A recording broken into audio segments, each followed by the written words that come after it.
C'était pas bien. C'était pas bien, c'était pas bien. C'est James Betaman, le nom de merde, le top 5 des films 2017. Et on va parler, pour un premier film de 2018, un bon gros étron.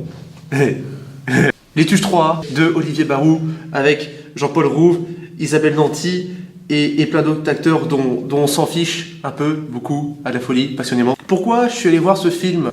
Parce que j'avais une place gratuite. En fait, j'avais le choix entre Le Labyrinthe 3, et j'ai pas vu les deux premiers, et Passenger, avec Liam Neeson qui tape des terroristes. J'avais pas vu non plus Les Tuches 1 et 2, mais je me suis dit, au moins, je passerai un bon moment. Tu l'as vu, toi? De quoi? Les Tuches 3? Mais j'étais à côté de toi, du coup. Ah oui, c'est vrai, il était à côté de nous. Les Tuches 3, c'est Jeff Tuche qui est maire, qui en a, enfin, il y a un train qui passe devant sa ville, et le truc c'est que le train il fait que passer sans s'arrêter, et du coup il contacte le président de la République, et comme il n'y arrive pas, et ben il se présente aux élections présidentielles. Et il devient président. Parce que c'est débile. Bah, techniquement, c'est pas lui qui devient président, c'est tous les autres qui se font voter. Mais justement, c'est débile. C'est encore plus. La façon dont c'est amené, c'est débile, putain. Bon, déjà, le plus gros défaut, moi, qui me vient, que je pense, c'est l'humour. C'est que c'est pas drôle. C'est poussif à un point on peut même pas imaginer. Il y a une blague, par exemple, il y a une blague qui... Enfin, en fait, le film, il a 5 blagues au total. Il y a 5 blagues au total, et il les ramène toutes les 5 minutes. Par exemple, il y a la grand-mère. La grand-mère, c'est la pire blague du film. C'est, on sait pas pourquoi, c'est une punk rock qui parle dans une langue bizarre et qui veut se faire tatouer et qui comprend que dalle. Et la seule blague du film, c'est qu'elle fait ça. Si je vous fais ça, vous vous sentez plutôt insulté, ça ne vous fait pas rire, voilà. Et surtout, c'est ultra irrespectueux pour tous les punk rock, enfin pour tous ceux qui aiment le rock, je pense, parce que c'est une caricature qui est ultra faussée. Et surtout, genre, c'est pas marrant. Enfin, je sais pas, il y a pas de blague. Elle est où la blague? Elle est où la fin? Elle est où la blague? Ou encore, il y a le coup des oreilles du président. Il y a Jeff Tuche, en fait, il se moque des oreilles du président, et genre parce que, je sais pas, elles sont décollées, enfin genre comme 50% de la population française, et le président, il complexe sur ses oreilles tout le long du film, et à chaque fois que vous verrez le président, il sera « Ah non, pas mes oreilles !» C'est pas drôle. Ou encore les monologues de Jeff Tuche en mode « Si t'as la frite, t'as le ketchup, si t'as le ketchup, t'as la mayo, si t'as la mayo, t'as les œufs, si t'as les œufs, t'as le train, si t'as le train, t'as le président, si t'as le président, t'as l'Élysée, si t'as... » Un autre truc aussi horrible avec le film, c'est sa narration. Là, on a dit un peu tout à l'heure, c'est genre, la façon dont Jeff Tuche devient président, bah c'est débile. En fait, c'est genre, on spoil ou pas? Ouais. On spoil, allez. Alerte spoiler. En fait, Jeff Tuche, il est que 5e sur la liste électorale. Enfin, c'est-à-dire, les gens votent et il est le 5e élu. Et ce qu'on fait, c'est que le 4e, qui est écologiste, on trouve une photo de lui avec un panda. Le 3e, qui est un mec FN, on le voit en train de danser avec des étrangers. Du coup, c'est il danse avec des étrangers alors qu'il dit qu'il est raciste, oh mon dieu. Et le 2, c'est une caricature de Fillon parce que il a créé des emplois fictifs, sa femme, ces trucs comme ça. Voilà, donc un truc dont on s'en bat les couilles. Parce que c'est un sujet politique qu'on a tous oublié, enfin, je pense, j'espère. J'espère qu'après un an, on n'est pas resté dessus. Du coup, Jeff Tuche, il devient 2e aux élections présidentielles, il se moque des oreilles du président, le président pète un câble. Et du coup, le président, il épelle, enfin, je sais pas, je pense que le scénariste, il allait chercher métier sur Google, et il a fait la liste de tous les métiers qu'il y a dans le monde, et du coup, le président, il fait, j'aime pas les docteurs, j'aime pas les juifs, j'aime pas les... Voilà. Les juifs, c'est un métier? Non. Tout est amené avec incohérence et c'est jamais logique. C'est jamais bien amené en fait, c'est ça le problème. On nous prépare jamais à ce qui se prépare.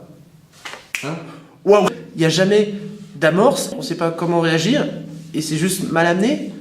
Ah oui, sinon il y a une blague qui est ultra chiante et qui revient, allez, toutes les 20 minutes dans le film et qui pète les tympans. C'est quand Jeff Tuche passe devant un chauve, le chauve il peut pas s'empêcher de gueuler « Monsieur le Président !» Du coup ça casse les oreilles. Mais c'est pas marrant. C'était pas marrant. Non, c'est pas marrant. Non, ça faisait juste mal aux oreilles. C'est vrai. Voilà. Et en plus, ça faisait un jumpscare.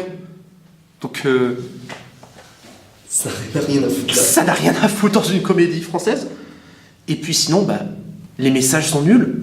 Déjà, les caricatures que propose le film, c'est genre, les punk rock, c'est des gens qui parlent dans une langue bizarre, qui font des fucks, qui veulent se faire tatouer. Et les gens de la classe moyenne, c'est des beaufs.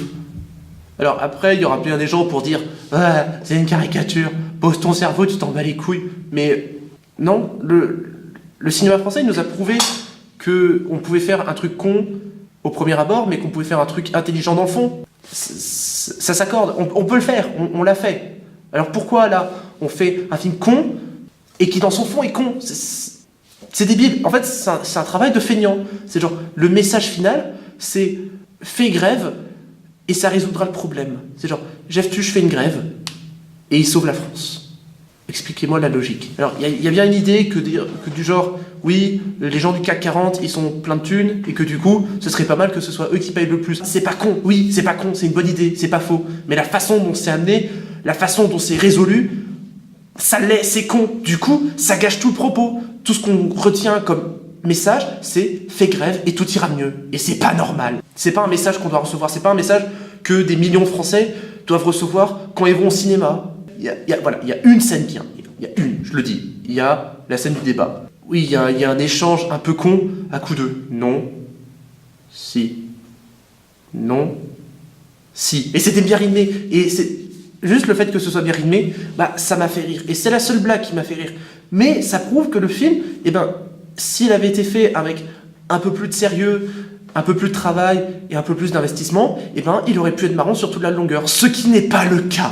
Je sais que l'état du cinéma français aujourd'hui, on est habitué à des trucs comme Les Visiteurs 3, Aladdin, ou les Tuches, et que ça devient une habitude en fait pour les gens de voir des choses bas de gamme. À force qu'on vous serve de la merde, on finit par accepter la merde.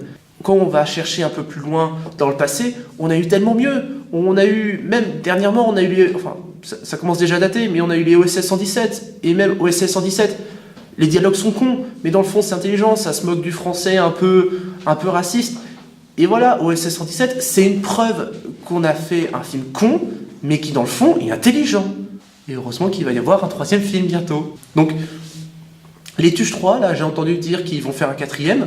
Clairement, je sais pas ce qu'ils vont faire, parce qu'ils ont fait un Tuche 1, ils ont fait un Tuche 2 aux États-Unis, parce que un en France, un aux États-Unis, et un Tuche 3 sur la présidentielle, parce que ça nous concerne encore un peu, mais dans 2 ans, plus personne n'en aura à foutre, puisque les présidentielles, ce sera l'an derrière nous, et les Tuches 3, tout le monde l'aura oublié. Est-ce que quelqu'un en a quelque chose à foutre de Gangsterdam? Tout le monde a craché sur Gangsterdam. Et là, en ce moment, j'ai l'impression que beaucoup de gens crachent sur les Tuches 3. Et je suis sûr que dans 3 mois, quand le film ne sera plus dans les salles et quand on n'en parlera plus, et les Tuches 3, ce sera oublié. Mais entre-temps, ça aura rapporté pas mal de pognon à des producteurs qui en ont rien à foutre de la qualité de leur film et resserviront un truc du même acabit, de la même qualité, mais les gens iront quand même voir. Parce qu'on les habitue à de la merde.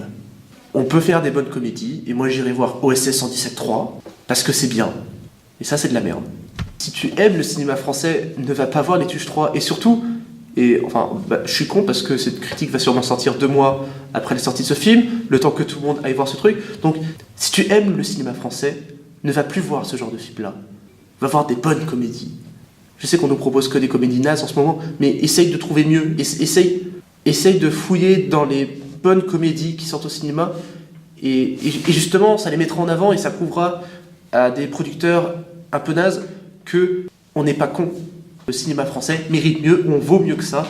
N'hésite pas à t'abonner, à cliquer sur la chaîne YouTube et mets un pouce bleu et partage cette vidéo sur ton compte Facebook, Instagram, Twitter, Snapchat et il y a d'autres réseaux sociaux qui existent. Non, c'est que le principe. Ok, super. Passe une bonne journée.